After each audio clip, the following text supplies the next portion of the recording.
En vivo por Alerta Spoiler y ahora vamos a charlar un poquito, Tom, sobre qué pasa con el dólar, las retenciones, la renta de la tierra, y para hacerlo estamos en comunicación con Lu. Lu, muy buenos días, ¿cómo andás? Buenos días Tom y Pato. Hola. Muy bien por acá. Decímela fácil, Lu. Así es. Bueno, vamos a hacer lo posible. Yo la verdad que quería meterme en un tema que a veces nos olvidamos, pero que es central, ¿no? En la economía, que es el agro. ¿Qué pasa con los dólares del agro? What pass. Bueno, parece que pusieron la medida, el gobierno puso la medida para bajar las retenciones y que entren dólares, que los exportadores liquiden los dólares, pero todavía eso no está sucediendo. El gobierno tiene la esperanza de que empiecen a liquidar en los próximos días, pero mientras tanto ya les empieza a avisar que va a seguir cediendo a los pedidos del agro. Parece que podrían extender esa rebaja que era supuestamente transitoria, por ejemplo, a la soja de 33% de las retenciones a un 30%, extenderla más allá de enero y que dure toda la cosecha del año siguiente. Entonces ya ahí estamos hablando de una medida mucho más favorable, ¿no? Ahora, bueno, ¿qué implicancias tendría eso? A mí me parece ahí importante dos cuestiones, porque esta disputa por el dólar y las retenciones tiene que ver, como decía Pato, con la disputa por la renta de la tierra. Y a veces hablamos de la renta de la tierra y no entendemos muy bien cómo es de dónde sale, ¿no? Claro. Por ejemplo, la mesa de enlace, hace unos días, cuando surgieron estas medidas, uno de los referentes decía que estamos en una situación extraordinaria porque el dólar está barato, esto es lo que dijeron desde la mesa de enlace, y el nivel de las retenciones alto, y que eso no podía ser porque ambas situaciones perjudicaban doblemente al agro. Pero si lo vemos comparado con otros momentos y también, ¿qué hay? ¿Un dólar barato, un dólar caro? Para nosotros obviamente no es uno de los momentos en que los salarios menos valen en dólares, pero esto, ¿cómo lo ves? Bueno, precisamente dije, ¿cómo puede ser que digan que el dólar está barato, no? Ahí me puse a comparar, si uno agarra el salario promedio de los trabajadores registrados estables, se llama un índice RIPTE, o sea, sería los que mejor, el promedio de los que en mejores condiciones están dentro de los asalariados. Lamentablemente estamos hablando de los registrados, que debería ser la normalidad. Y lo comparamos, por ejemplo, hoy con el dólar oficial de 83 pesos, no el solidario. Tenemos que el salario en dólares es de 723 dólares por mes. Ahora, eso, si lo pensamos con el dólar solidario, es de 440 dólares. Claro. Si lo miramos, como vos decís, retrospectivamente, por ejemplo, el año pasado, ¿se acuerdan después de la devaluación de las PASO en agosto? Y pensamos cuánto estaba el salario en dólares. Si hoy estamos diciendo 720 dólares, en septiembre, después de esa devaluación, estaba a 765, o sea, todavía un poquito más alto de lo que está hoy con el tipo de cambio oficial. Y si lo miramos después de la devaluación que hizo Macri con Prat Guy cuando asumió en diciembre del 2015, el salario en dólares estaba a 1.174 dólares en enero del 2016. O sea que en la actualidad, Bajó. Sí. claro, todavía está en un nivel muchísimo más bajo. O sea, los salarios están abaratados. Y Entonces, decir que el dólar está... No, te Sí. sumo una cosita nada más. El salario mínimo vital y móvil, tal cual como está hoy, es apenas por arriba de 100 dólares. 100, 150 Y dólares. son nada, sí, el salario mínimo está en 16.800, ¿no? Claro. Y lo van a volver a empezar a negociar la semana que viene en el Consejo del Salario, después de muchísimo tiempo que se mantuvo congelado, o sea, es nada.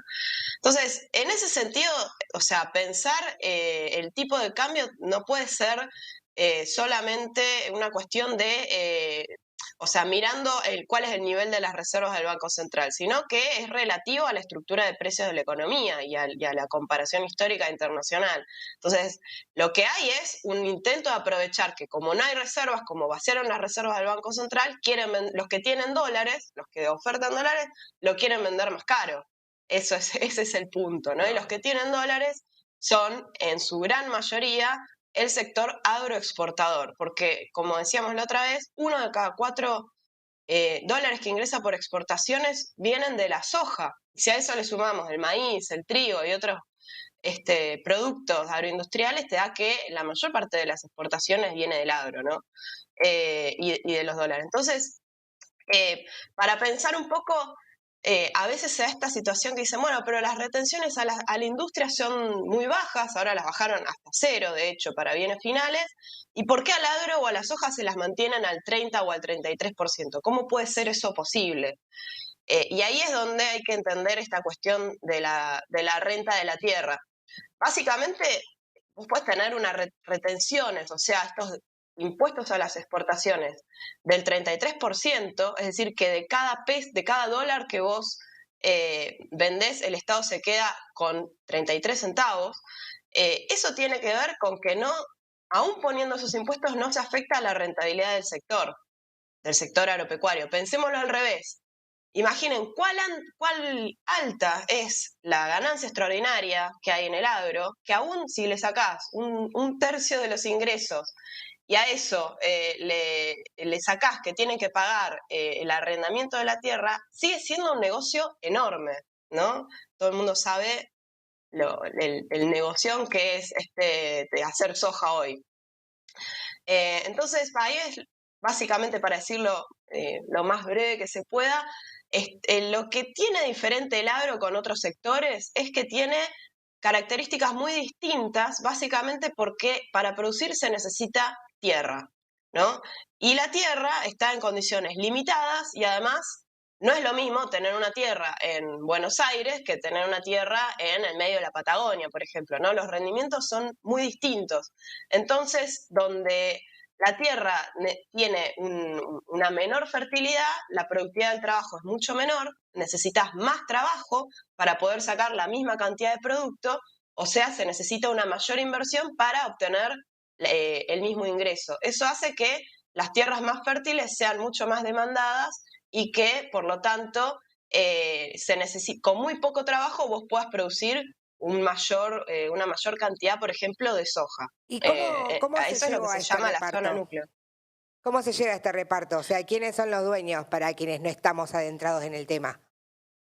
Claro, y bueno, ahí la cuestión es que esa tierra, o sea, como vos decís, hay dueños de la tierra. O sea, el problema no es que la tierra sea limitada o que hay distintas fertilidades, sino que está apropiada, privadamente tiene dueños, y no, ahí no me voy a meter en la cuestión histórica, pero en algún momento alguien se la apropió. O sea, no es que la tierra nació siendo propiedad de alguien, ¿no? Sí, Gabriel Piro estuvo Y comentando en algunas columnas cómo se llegaron a exacto, dividir Argentina y demás, pero bueno, eso es para otro momento. me acuerdo, claro. Eso se lo dejo a Gaby y a los chicos de las columnas de historia, porque es muy importante recuperar esa historia. Ahora, lo que sí hay que saber es que se apropió en grandes extensiones, lo que antes se llamaba latifundio. Y Claro. ahora nos dicen, bueno, pero ya las tierras cultivables ya se dividieron, que se subdividieron, que se vendieron, que la herencia, pero sin embargo sigue estando muy concentrada en muy pocas familias.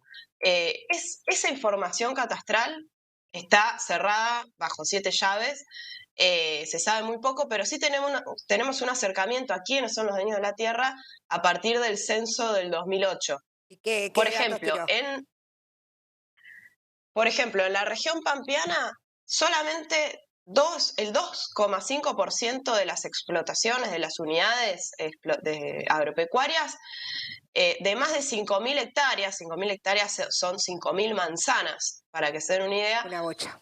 el 2% tiene la mitad de la tierra de la región pampeana, o sea, Buenos Aires, Santa Fe, Córdoba, Entre Ríos, La Pampa, el 2%. de los Sí, en provincia de propietarios. Buenos Aires, claro, no es exactamente la propiedad, porque como te decía, esa es la información catastral, pero una aproximación a la propiedad es esto, que el Ajá, 2% tiene el 50% de la tierra.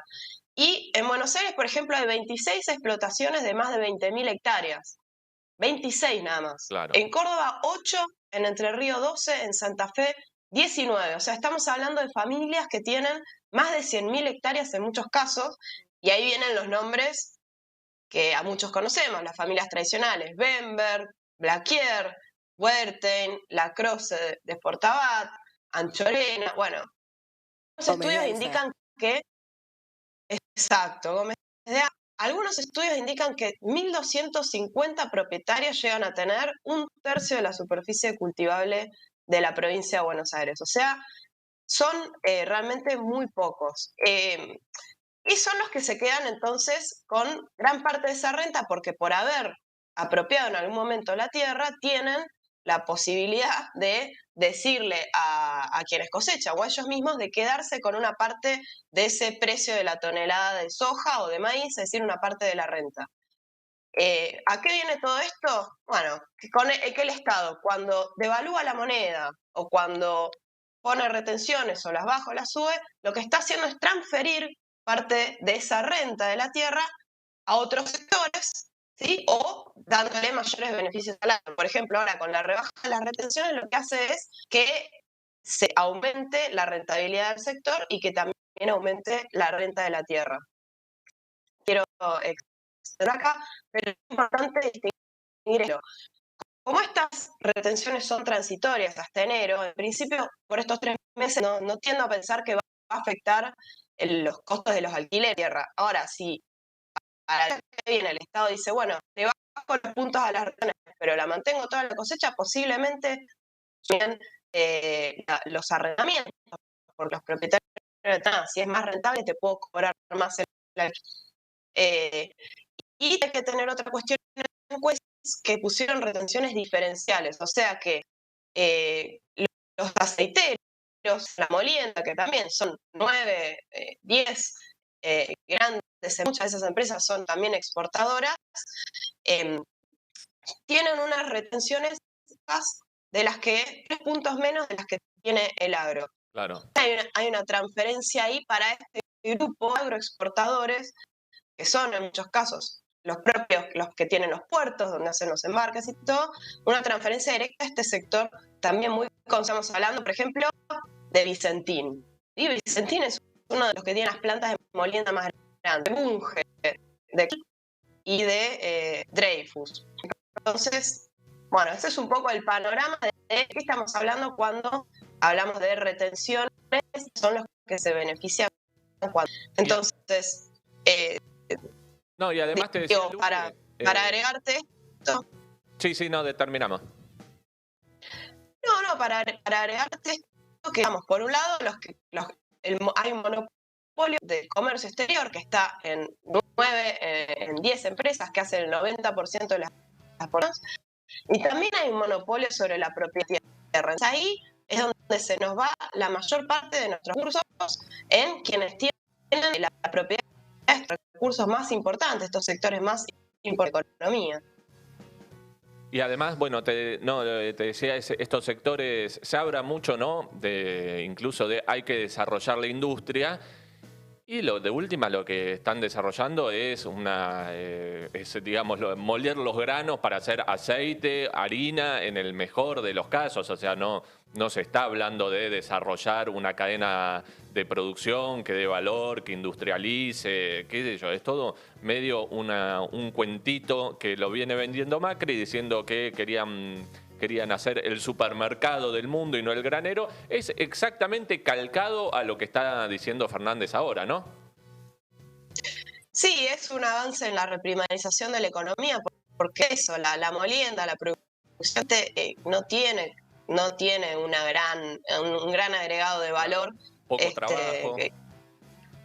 No genera tanto, o sea, hay una discusión ahí con que son los que generan mayor cantidad de empleo. No, la verdad es que son los que tienen la mayor cantidad de divisas y con y a nivel del tipo de cambio, a nivel de los precios internos, más que generar empleo y agregar valor, la verdad es que tienen consagrado el negocio más importante del país y los más valiosos que tenemos nosotros. Muy bien, Lu Ortega contando dólares, retenciones y la renta de la tierra, acá para seguir charlando un poquito sobre los grandes ganadores, que hay gente que sigue ganando muchísima plata. No, hablamos en un rato, Lu, son 9 minutos, han pasado de las 10 de la mañana, ya volvemos con más Alerta Spoiler.